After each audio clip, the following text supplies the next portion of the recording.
지금 태국 정부 헛발질 때문에 타이 항공까지 문을 닫게 생겼는데 대체 태국 정부는 무슨 생각인 거야?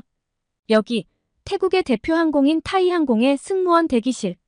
태국인 동료들에게 흥분해서 목소리를 높이는 한 프랑스 승무원이 있습니다. 오랜 시간 태국 항공사에서 일을 해왔지만 이번만큼은 정말 태국 사람들이 이해가 안 간다며 고개를 절레절레 저었다는데요. 그리고 얼마 지나지 않아 이 여성분이 지금 한국에 와 있다고 합니다. 대체 무슨 사연인지 궁금해지는데요. 오늘의 사연 시작합니다.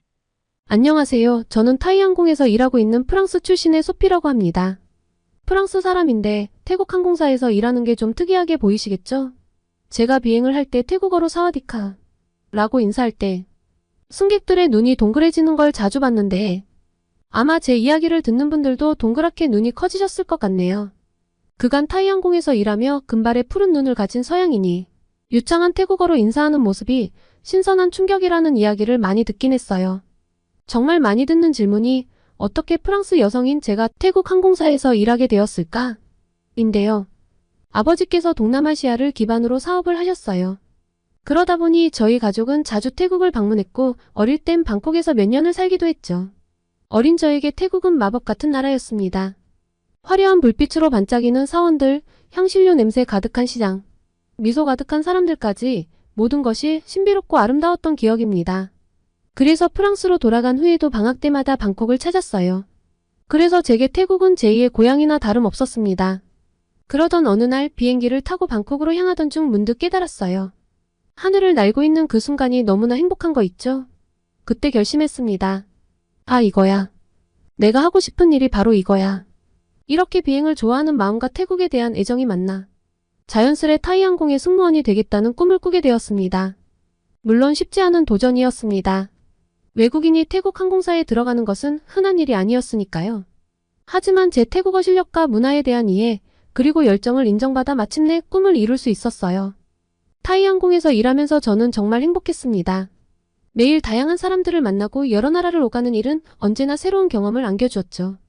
특히 태국인 동료들과 일하는 것은 정말 즐거웠어요. 그들의 미소와 친절함은 제가 어릴 적 경험했던 그대로였습니다. 동료들 중에는 특히 친한 친구들이 몇 명 있었어요. 눕과 뿌라이가 바로 그 친구들입니다. 우리는 자주 함께 시간을 보내며 서로의 문화에 대해 이야기를 나누곤 했죠. 눕과 뿌라이는 제게 더 깊이 있는 태국 문화를 가르쳐 주었고 저는 그 친구들에게 프랑스의 문화를 소개했어요. 이렇게 타이항공에서의 제 삶은 순조롭게 흘러가고 있었습니다. 하지만 최근 들어 뭔가 분위기가 달라지기 시작했어요.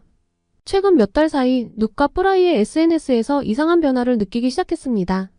벤코리아라는 해시태그가 자주 보이기 시작한 거죠. 처음에는 뭔가 일이 있었나 보다 하고 그냥 넘겼어요. 하지만 점점 더 자주 보이는 그 해시태그와 함께 한국을 비난하는 글들이 눈에 띄기 시작했어요. 한국 사람들은 우리를 무시해. 다시는 한국 여행 가지 말자. 한국 제품 불매운동 시작이다. 이런 글들을 보며 저는 혼란스러웠습니다. 얼마 전까지만 해도 한국 아이돌을 열광적으로 좋아하고 한국 화장품을 찬양하던 눕과 뿌라이가 왜 갑자기 이렇게 변한 걸까요? 한국행 비행기를 탈 때마다 쇼핑을 엄청나게 해오고 한국에 별 관심이 없는 제게 한국 화장품을 선물까지 했던 애들인데 무슨 일이 있었던 걸까? 궁금증과 함께 SNS에서 끊임없이 올라오는 정제되지 않는 표현은 미간이 절로 찌푸려졌습니다. 한국이 역겹다라든가 한국 사람들은 모두 미개하다처럼 난데없이 증오를 표출하는 이런 게시글들은 친해도 불편했어요. 더 이상 참을 수 없어 누색에 물어보았어요. 왜 갑자기 한국을 싫어하는 거야? 무슨 일 있었어? 누의 표정이 어두워지는 걸 보며 뭔가 심각한 일이 있었음을 직감했죠. 누은 한숨을 쉬며 대답했습니다. 소피, 너는 이 일에 관심이 없었구나. 하기사 너는 프랑스인이니까. 요즘 한국에서 태국 사람들 입국을 막고 있어. 많은 사람들이 여행을 가려다 입국을 거부당하고 돌아오는 차별적인 일이 발생하고 있거든. 한국이 우리나라 사람들을 이렇게 무시하는 게 너무 화가 나고 억울해. 누은 계속해서 설명했어요. 내 친구 중 한 명은 좋아하는 K-팝 그룹의 팬사인회에 가려고 한국에 갔다가 입국을 거부당했대. 팬사인회 입장권이랑 귀국 항공권, 심지어 그룹의 앨범까지 보여줬는데도 불법 체류자 취급을 했다고 하더라고. 결국 공항에서 바로 태국으로 돌아올 수밖에 없었대. 이야기를 들으면서 저는 충격을 받았어요. 한국이 그렇게 차별적인 국가라고? 그건 좀 아니잖아요. 누수는 계속해서 다른 사례들도 말해주었습니다. 회사 동료들과 함께 갔는데 혼자만 성이 달랐다는 이유로 입국을 거부당한 경우, 공무원 신분증까지 있었지만 인정해주지 않은 경우, 심지어 가져온 돈이 너무 많다며 의심받은 경우도 있었다고 해요. 그래서 우리가 뱅코리아 운동을 하는 거야, 누시 말했어요. 한국에 가고 싶어도 이런 취급을 받을 바에야 차라리 다른 나라로 여행을 가는 게 낫지 않겠어? 우리를 싸잡아 불법 체류자로 취급하는 나라는 다시는 가지 않을 거야. 그 말을 듣는 순간 제 마음속에 복잡한 감정이 일었어요. 더 자세한 이야기를 들어보고 싶었지만 그때 비행 준비를 알리는 방송이 나왔습니다. 눅과 저는 서로 눈빛을 교환하며 자리로 돌아갔어요. 이 이야기는 나중에 꼭 다시 들어봐야겠다고 생각하며 저는 승객들을 맞이할 준비를 했습니다. 여느 때와 다름없이 비행을 마치고 현지 호텔에 투숙한 저는 뉴스를 틀었습니다. 그런데 놀랍게도 프랑스 TV에서도 뱅코리아 운동에 대한 보도가 나오고 있었어요. 꽤나 상세히 보도하는 걸 보며 단순히 제 친구들만의 이야기나 태국인 일부에 대한 이야기는 아니라는 걸 깨달았죠. 뉴스에서는 태국 SNS에서 한국 여행 금지 해시태그가 검색어 1위를 차지했다고 보도하고 있었습니다.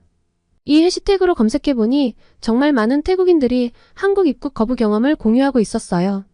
한 태국인은 이전에 4번이나 한국을 방문했고 왕복 항공권과 호텔 예약 등 모든 입국 조건을 갖췄는데도 최근 한국 입국을 거절당했다고 했습니다. 또 다른 사람은 전 세계 20개국을 여행했는데 유독 한국에서만 입국이 거부됐다고 말하기도 했죠. 더 충격적인 건 일부 태국인들이 한국인은 태국인을게 돼지로 본다는 등이 과격한 비난을 쏟아내고 있다는 점이었습니다. 이런 반한 감정이 이렇게까지 커질 줄은 상상도 못했어요. 상황이 심각해지자 세타 타위신 태국 총리까지 나서서 이 문제를 정부 차원에서 조사하겠다고 밝혔다는 소식도 들었습니다. 태국 총리가 직접 나서는 걸 보니 이 문제가 정말 심각한 수준이라는 걸 실감할 수 있었죠. 게다가 몇 년 전 태국 정부가 태국인 불법 체류자 입국 거부 방침을 내세우며 한국에 머물던 태국인 불법 체류자들이 귀국을 하지 못해 한국 측에서 비용이나 장소 등의 문제로 강력히 문제를 삼으며 송환 요구를 했던 뉴스도 함께 확인할 수 있었는데요. 이를 가지고도 말이 많았습니다. 한국인들이 태국인을 인간적으로 대우하지 않고 불법 체류자 취급을 하며 내쫓으려고 한다. 시설에 들어간 태국인들에게 제대로 된 식사와 물을 제공하지 않고 있다 등등 확인되지 않은 소문이 퍼져나가고 있었거든요.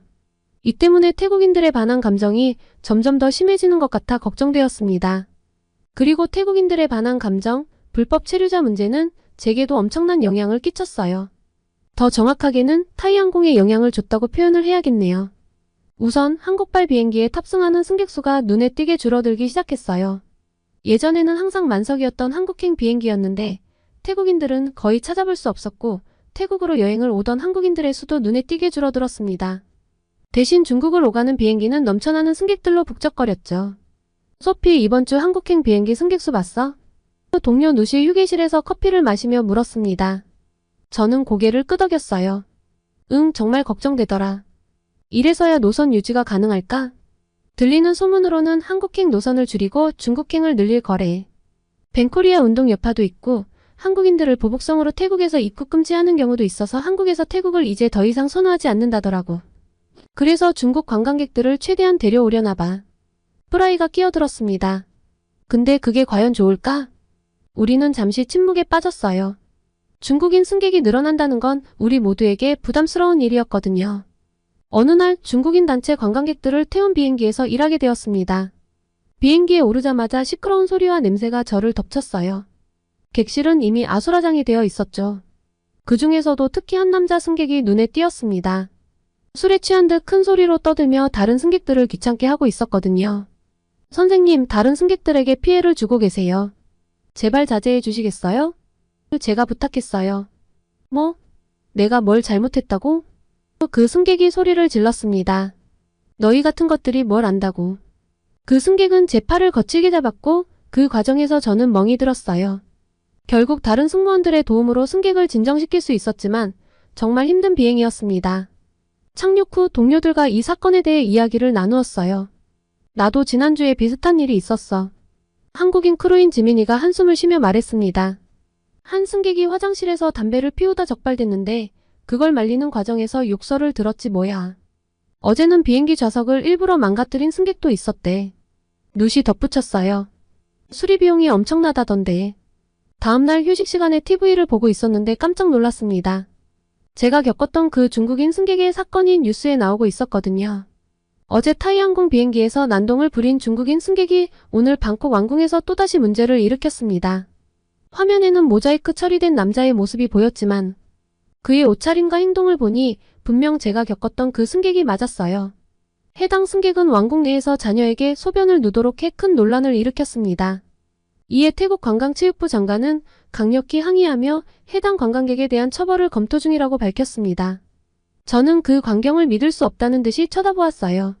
어제 비행기에서 그토록 난동을 부리더니 오늘은 왕궁에서 이런 일을 저질렀다니 말이에요. 저 사람 어제 우리 비행기에 탔던 그 사람 맞지? 누시 놀란 목소리로 물었습니다. 응, 맞아. 제가 고개를 끄덕였어요. 어쩜 이럴 수가 있지? 우리는 서로를 바라보며 한숨을 쉬었습니다. 이런 상황이 계속된다면 타이항공의 모든 직원들이 안전은 물론이고 정신 건강까지 위협받을 것 같았어요. 하지만 태국 정부는 중국을 너무나 좋아하는 것 같았어요. 화면이 바뀌더니 태국 총리가 공항에서 중국 단체 관광객들을 직접 환영하는 모습이 나왔거든요. 오늘부터 중국 관광객들에 대한 비자 면제 조치가 시행됩니다. 이를 통해 태국 관광산업이 더욱 활성화될 것으로 기대됩니다.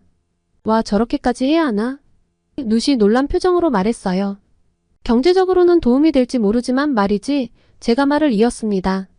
승무원들은 죽으라고 등을 떠미는 건가? 지금도 충분히 힘든데 중국인 관광객이 늘어나면 감당이 안 될 텐데. 우리는 서로를 바라보며 깊은 고민에 빠졌어요. 앞으로 우리 항공사와 우리들의 일상이 어떻게 변할지, 그리고 이런 상황에서 우리가 어떻게 대처해야 할지 막막하기만 했습니다. 우리 항공사에서도 뭔가 대책을 마련해야 하지 않을까? 직원들이 너무 힘들어지게 뻔한데. 제가 조심스럽게 제안했어요. 맞아. 누시 동의했습니다. 특별 교육이라도 받아야 할 것 같아. 이런 상황에 대처하는 방법 같은 거 말이야. 그리고 회사 차원에서 우리의 안전을 보장하는 정책도 필요해. 누시 덧붙였어요. 다음날 우리는 긴급 직원 회의를 소집했습니다. 모두가 모여 현재 상황에 대해 이야기를 나누었죠. 최근 중국인 승객들의 문제 행동이 늘고 있어요. 우리의 안전이 위협받고 있습니다. 한 동료가 말했어요. 다들 사실 벤코리아가 아니라 벤차이나여야 하는 거 아니냐며 온갖 불평불만을 늘어놨죠. 그때 태국인들의 마음을 좀 본 것 같아요. 사실은 한국이 좋은데 한국이 우리를 싫어한다고 생각하니 마음이 뒤틀려버린 것 아닐까. 우리는 오랜 시간 토론을 했어요. 결국 회사 측에 몇 가지 제안을 하기로 했습니다. 첫째, 모든 승무원들에게 문화 다양성 교육을 실시하자는 거예요. 둘째, 문제 승객 대응 매뉴얼을 만들자고 했죠. 셋째, 승무원들의 안전을 위한 보안 인력 증원을 요청하기로 했습니다. 적어도 중국 관광객들이 앞으로 계속 올 거라면 이 정도의 목소리는 내야 한다고 생각했어요. 얼마나 받아들여질지 모르겠지만 저는 그래도 오랜만에 편안한 마음으로 잠자리에 들 수 있었어요. 하지만 다음날 아침 예상치 못한 소식이 저를 기다리고 있었습니다. 다음날 아침 출근길에 태국 현지 신문을 보니 상황은 더욱 심각해 보였어요. 한국 놀러 가지 마. 라는 제목의 기사가 눈에 띄었습니다. 기사에 따르면 많은 태국인들이 한국 대신 일본이나 대만으로 여행지를 바꾸고 있다며 한국은 갈 필요가 없는 나라라는 거예요. 일본의 아류작 같은 나라라는 차별적 언어까지 곁들여 정말 심각해 보이는 수준의 기사였습니다. 제가 한국을 딱히 좋아한다거나 관심이 있다거나 한 건 아니지만 사실 중국 승객이 늘어나는 건 우리의 근무 환경과 직결되는 문제이니 골치가 아파왔죠. 출근해서 동료들과 이야기를 나눠보니 모두들 이 상황에 대해 걱정하고 있었습니다. 그리고 제가 미처 체크하지 못했는데 타이항공 내 한국인 승무원들도 문제였어요. 태국에서 느껴지는 반항 감정 때문에 스트레스를 엄청나게 받고 있더라고요. 은근히 배척하는 분위기도 느껴지고요. 어느 나라 사람이냐를 떠나 소중한 제 동료잖아요. 그리고 설령 한국이 잘못한 게 있다 하더라도 한국인 크루들에게 그러면 안 되는 거고요. 무엇보다 태국의 일방적인 주장 말고 균형 있는 시각이 필요할 때였습니다. 저는 잠시 생각에 잠겼어요. 이 상황을 그냥 두고 볼 순 없다는 생각이 들었죠. 누카 프라이에게 말했습니다. 아무리 그래도 그렇지 한국이 괜히 그러진 않을 거 아니야. 이유가 있을 것이고 오해가 있다면 풀어야지. 난 한국을 잘 모르지만 어떤 특정 국가가 괜히 그러는 건 아닐 거라고 생각해. 그때 한국인 승무원인 지민 씨가 지나갔습니다. 엄청 활달하고 즐거운 동료인데 평소보다 훨씬 말랐고 얼굴도 헬쑥해 보였죠. 지민아, 괜찮아? 제가 걱정스럽게 물었습니다. 지민이는 힘없이 자리에 앉았어요. 괜찮아, 소피야. 그냥 요즘 좀 힘들어서 그래. 저는 용기를 내어 물었습니다. 지민아, 사실 우리 태국인 동료들이 한국에 대해 오해하고 있는 것 같아. 대체 왜 한국은 태국인들의 입국을 거부하는 거야? 자세히 설명해 줄 수 있어? 지민 씨는 깊은 한숨을 내쉬었어요. 그리고 천천히 이야기를 시작했습니다. 사실 이 문제는 복잡해. 한국에서 태국인 불법 체류자 문제가 심각해지면서 시작됐어. 현재 한국에 거주하는 불법 체류자들 중에서 태국인들의 비율이 가장 높아. 전체 외국인 불법 체류자 중 약 78%를 차지하고 있지. 눕과 프라이의 눈이 커졌어요.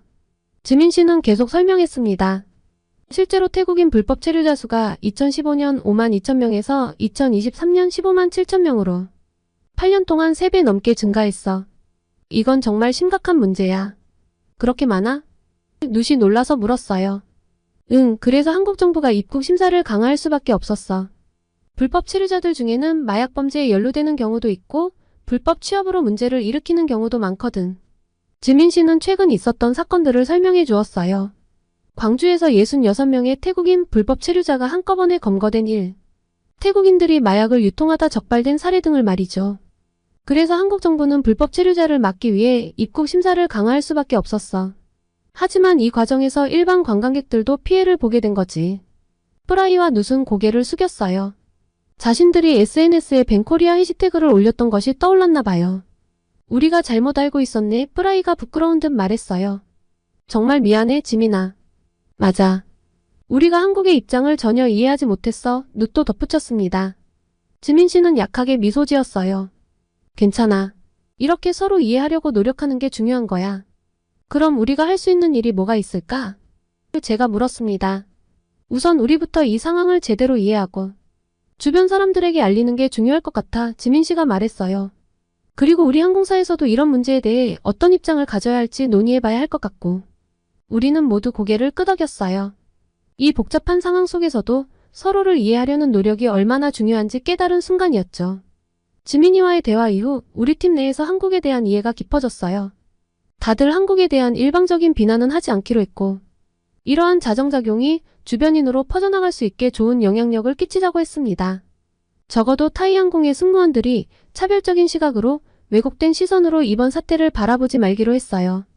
그리고 한국 출신 크루들과 함께 한국 문화에 대해 더 배우기 시작했어요. 한국에는 큰 관심이 없었는데 저는 처음으로 한국을 자세히 알기 시작했습니다.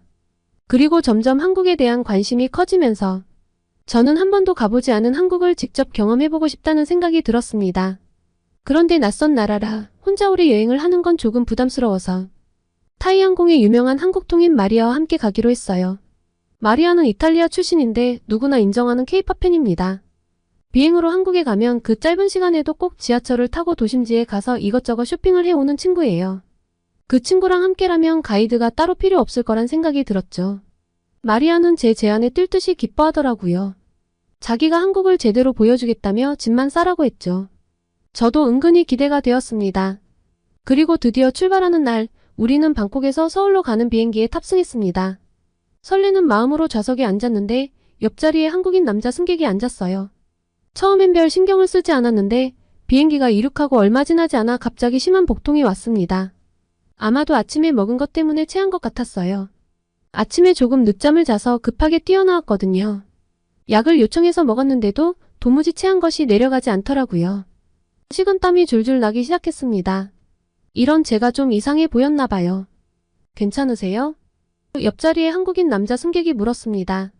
그의 목소리에는 진심 어린 걱정이 묻어 있었어요. 저는 괜찮다고 하려 했지만 갑자기 더 심한 통증이 밀려왔어요. 아, 죄송해요.